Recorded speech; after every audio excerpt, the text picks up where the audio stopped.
ভাই এই মসজিদটি দেখার পর গায়ে কাঁটা দিয়ে উঠছে। তোমরা হয়তো বিশ্বাস করবে না,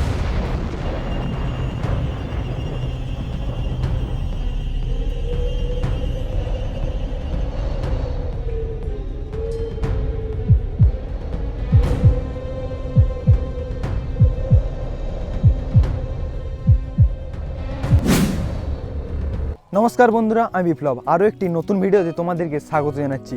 আগের ভিডিওতে আমি তোমাদেরকে দেখিয়েছিলাম সেই 300 বছর পুরনো কাটরা মসজিদ, যেটি বানিয়েছিলেন নবাব মুর্শিদ কুলি খান। আর আজকের ভিডিওতে আরও একটি মসজিদ তোমাদের দেখাবো, যেটি ভয়ানক ভুতুড়ে মসজিদ বা ফৌতি মসজিদ বা ফুটি মসজিদ বলে পরিচিত। ফুটি মসজিদ বলতে অসম্পূর্ণ। নবাব সরফরাজ খান তিনি সেই যুদ্ধে মারা যান, তারপর থেকে এই মসজিদটি আর বানানো হয়নি, এখনও অসম্পূর্ণ। তোমরা যদি এই মসজিদটি আসতে চাও, সামনেই মুর্শিদাবাদের স্টেশন। মুর্শিদাবাদের স্টেশন থেকে এই তেঁতুলতলা হয়ে যে রাস্তাটা সোজা চলে এসছে, এই রাস্তাটা থেকে সোজা গেলেই সামনেই তোমরা দেখতে পাবে সেই ফৌতি মসজিদ বা ফুটি মসজিদ, যেটি নামে পরিচিত, যেটি এখনও অসম্পূর্ণ হয়ে রয়ে গেছে। তো বন্ধুরা, স্টেশন থেকে আমি একটু হেঁটে চলে এলাম, আর কিছুটা দূর আসতেই হঠাৎ চোখে পড়লো এক রহস্যে ঘেরা বিশাল মসজিদটা। সত্যি বলতে কি, দূর থেকে দেখলেই বোঝা যায় মসজিদটার উচ্চতা আর সাইজ একবারে বিশাল। চারিদিকটা একটু নির্জন পরিবেশ, ভাঙা দেওয়াল আর বড় বড় খিলান, সব মিলে জায়গাটা একবারে মিস্টেরিয়াস ভাইব দিচ্ছে। এটাই হলো মুর্শিদাবাদের সেই বিখ্যাত ফুটি মসজিদ, যেটিকে অনেকে আবার ভুতুড়ে মসজিদ বলেও চেনে। সবচেয়ে ইন্টারেস্টিং ব্যাপার হলো এই মসজিদটা আজ পর্যন্ত অসম্পূর্ণ অবস্থায় রয়ে গেছে। তাই আজকের ভিডিওতে আমি তোমাদেরকে পুরো জায়গাটা ডিটেলসে ঘুরিয়ে দেখাবো। চলো বন্ধুরা, দেখে নেওয়া যাক এই রহস্যময় জায়গাটা। ভাই এই মসজিদটি দেখার পর গায়ে কাঁটা দিয়ে উঠছে। তোমরা হয়তো বিশ্বাস করবে না, নবাব সরফরাজ খানের সেই অসম্পূর্ণ ফৌতি মসজিদ আজ পরিত্যক্ত অবস্থায় পড়ে আছে। এই ফৌতি মসজিদ সত্যি ভাবলেই কেমন লাগে। তিনি এই মসজিদটি অসম্পূর্ণভাবেই রয়ে গেল, এই ফৌতি মসজিদ তার ইচ্ছার অসম্পূর্ণ। এবারে তো তোমাদের মনে প্রশ্ন আসতেই পারে, এই মসজিদের নাম ফৌতি মসজিদ কেন? তো আগেই বলে রাখি, ইতিহাস অনুযায়ী এই মসজিদে একবারও নামাজ পড়া হয়নি, কারণ মসজিদটির নির্মাণ কাজ শুরু হলেও সেটা আর কখনো সম্পূর্ণ করা যায়নি। আর এই কারণে অনেক ইতিহাসবিদের মতে এই মসজিদের নাম হলো ফৌতি বা ফুটি মসজিদ। আজ আমি এসেছি সেই ভুতুড়ে ফৌতি মসজিদ বা ফুটি মসজিদ, যেটি নবাব সরফরাজ খান তৈরি করেছিলেন এবং অসম্পূর্ণ অবস্থায় এই মসজিদটি রয়ে গিয়েছিল। এখানে ভয়ঙ্কর সেই মসজিদটি। চলো ভেতরে প্রবেশ করা যাক। ভাই ভাই এই মসজিদটি সেই কাটরা মসজিদের আদলে তৈরি। দেখো উপরে গম্বুজের মতো কাটরা মসজিদের কিছুটা এইরকম টাইপের দেখতে, কিছুটা না পুরোটাই এইরকম টাইপেরই দেখতে বলতে পারো। এই মসজিদের ভেতরে ঢোকার পর আমার গায়ে কাঁটা দিয়ে উঠছে। সত্যি ভাই, এই মসজিদটি বানাতে পারেননি নবাব সরফরাজ খান। আর তোমরা তো জানোই, আমার প্রত্যেকটা ভিডিওতে আমি যে ঐতিহাসিক জায়গা দেখাই তার ইতিহাস সম্পর্কে কিছু তথ্য দেওয়ার চেষ্টা করি। তাই এই ভিডিওতে যদি এই মসজিদের ইতিহাস না বলি, তাহলে হয়তো আমার ভিডিওটা একটু অসম্পূর্ণ থেকে যাবে। ইতিহাস অনুযায়ী 1740 সালে গিরিয়ার যুদ্ধ নামে একটি বড় যুদ্ধ হয়। এই যুদ্ধে বাংলার নবাব সরফরাজ খান আলীবর্দী খানের মধ্যে ভয়ানক সংঘর্ষ হয়। এই যুদ্ধে নবাব সরফরাজ খান নিহত হন। তার মৃত্যুর পরেই এই মসজিদ নির্মাণ কাজ সম্পূর্ণরূপে বন্ধ হয়ে যায়। ফলে এই মসজিদটি আজও অসম্পূর্ণ অবস্থায় দাঁড়িয়ে আছে, যেটিকে আমরা আজ ফৌতি বা ফুটি মসজিদ নামে চিনি।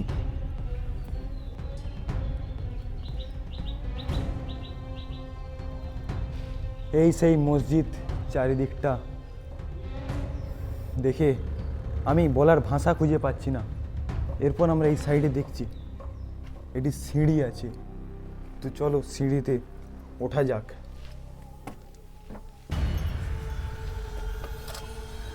অন্ধকার সিঁড়ি। ভাই ভাই সেই ছোট জায়গা। ও ওয়াও,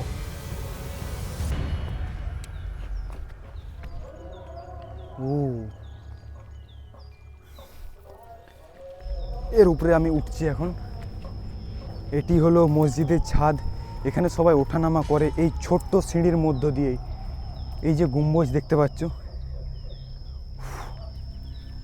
প্রচুর প্রচুর একটি ভয়ানক অভিজ্ঞতা হয়। এই মসজিদটি একবারও নামাজ পড়া হয়নি। তাই এর নাম ফৌতি মসজিদ। অসম্পূর্ণ এই মসজিদ। নবাব সরফরাজ খান তিনি শেষ চেষ্টা করেছিলেন একটি মসজিদ বানানোর জন্য।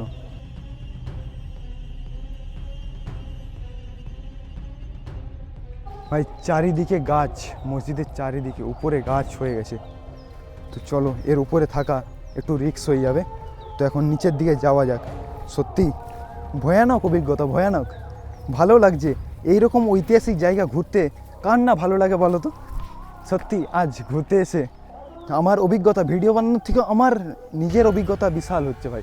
নিজের মনের মধ্যে সেই এত বছর, প্রায় 300 বছরের সেই মসজিদ, 350 বছরের তো আপ হবে। আমি 300 বছর না, 350 বছর আপ হবে না, কারণ মুর্শিদ কুলি খান তো কাটরা মসজিদের পরেই মসজিদ তৈরি করা হয়েছিল, তার নাতি বানিয়েছিলেন।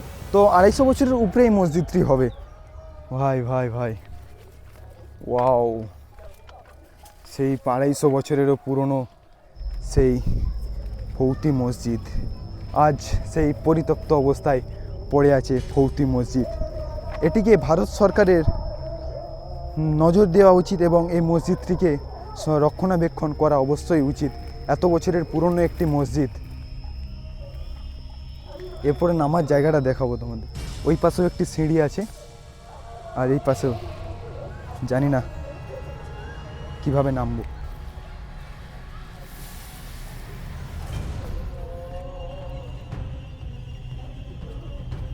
দেখছো কিভাবে ঘুরিয়ে ঘুরিয়ে সেই সিঁড়িগুলি তৈরি করা হয়েছে। একজন মাত্র ওঠানামা করতে পারবে, পা স্লিপ খেলেই ব্যাস। ওয়াও! নিচটা একবার দেখো ভাই ভাই। উঠে গেছি তো আমি, কিন্তু নামবো কিভাবে আমি নিজেও জানি না। আমাকে ঘুরে নামতে হবে।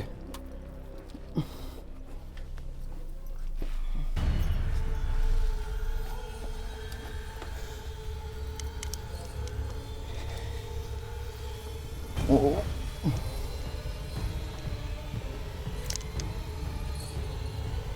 পা রাখার মতো ঠিক জায়গা পাচ্ছি না।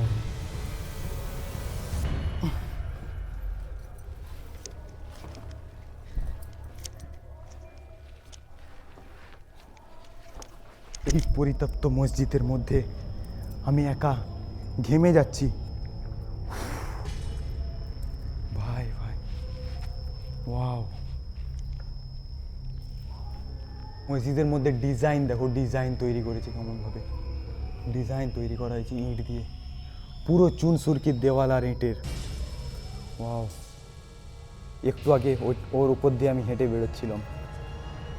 ভাই, ভাবা যায় শুধু ছাদে ওঠার জন্য এই সিঁড়িগুলি তৈরি করা হয়েছে। এই সাইডে এত ছোট্ট করে, এই দেখো এই সাইডের সিঁড়ি। এই সেই মসজিদের দেওয়াল আজ পরিত্যক্ত অবস্থায় পড়ে আছে। ডিজাইন দেখো, হাতের কাজ।